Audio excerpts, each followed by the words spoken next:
Peristiwa Super Semar, Surat Perintah 11 Maret.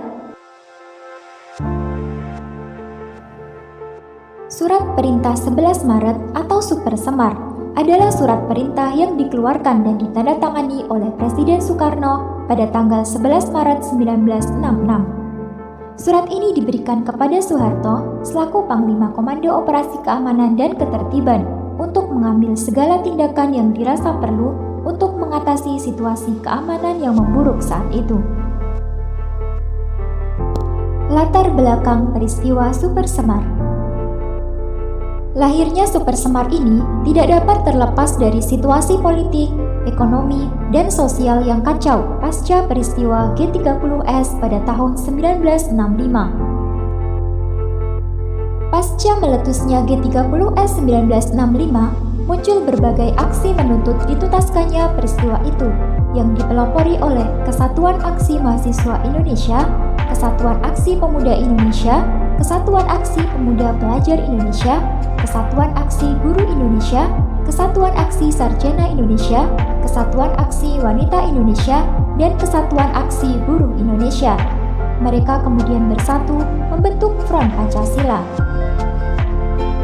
Pada tanggal 12 Januari 1966, Front Pancasila berunjuk rasa di halaman gedung DPR dan mengajukan 3 tuntutan rakyat atau Tritura yang isinya adalah pembubaran Partai Komunis Indonesia, pembersihan Kabinet Dwikora dari unsur-unsur G30S, dan penurunan harga-harga barang.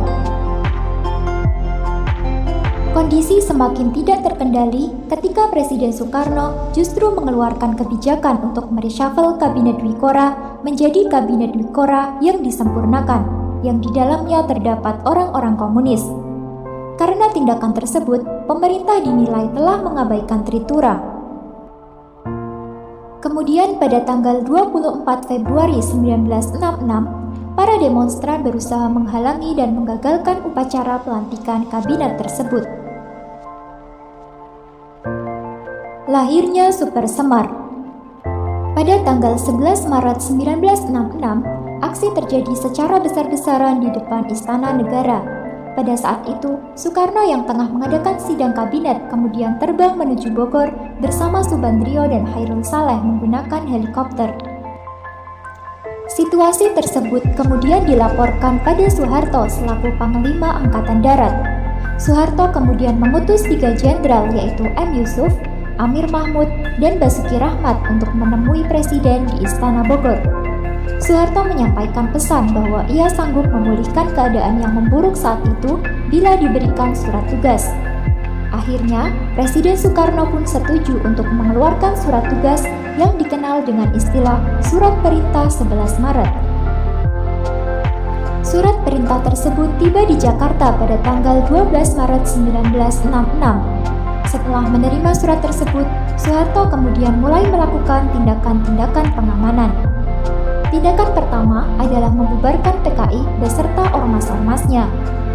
Tindakan berikutnya adalah menahan 15 orang menteri yang diduga terkait dengan PKI melalui keputusan Presiden nomor 5 tanggal 18 Maret 1966. Dampak Super Semar.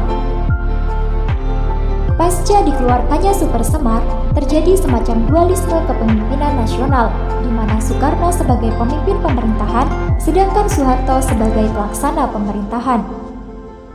Soeharto sebagai pengemban Super Semar diberi mandat oleh MPRS untuk membentuk kabinet yang diberi nama Kabinet Ampera. Meskipun Soekarno masih sebagai pemimpin kabinet, tetapi pelaksana pimpinan dan tugas harian dipegang oleh Soeharto.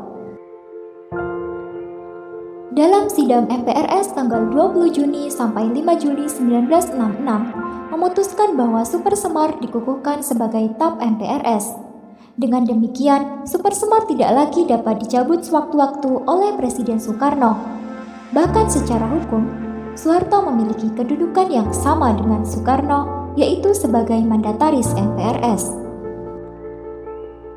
Pada tanggal 22 Juni 1966, Presiden Soekarno menyampaikan pidato pertanggungjawaban dengan judul Nawaksara.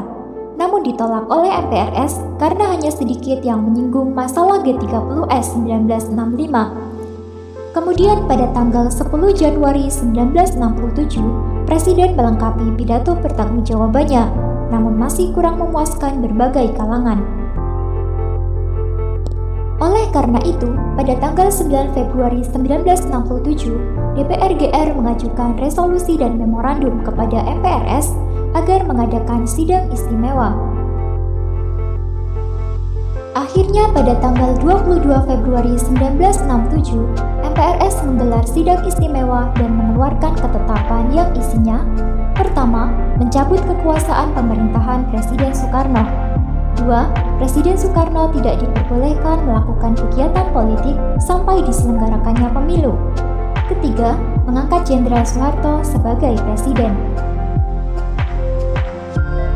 Demikian sejarah peristiwa Super Semar 1966 yang menjadi tonggak lahirnya Orde Baru.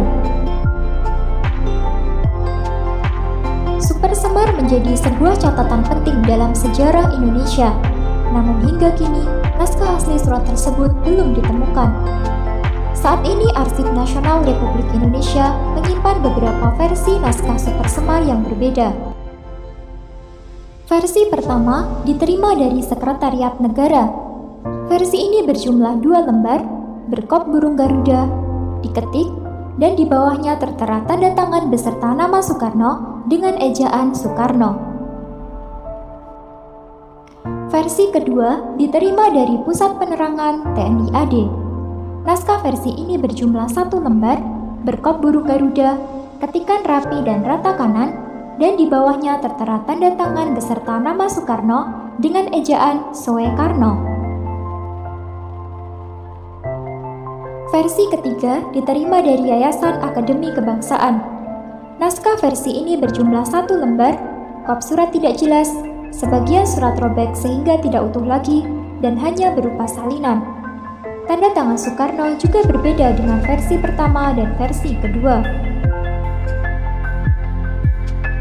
Meski naskah asli Super Semar hingga saat ini belum ditemukan, namun Super Semar merupakan peristiwa yang benar-benar terjadi dan menjadi bagian penting dalam perjalanan sejarah pemerintahan Indonesia.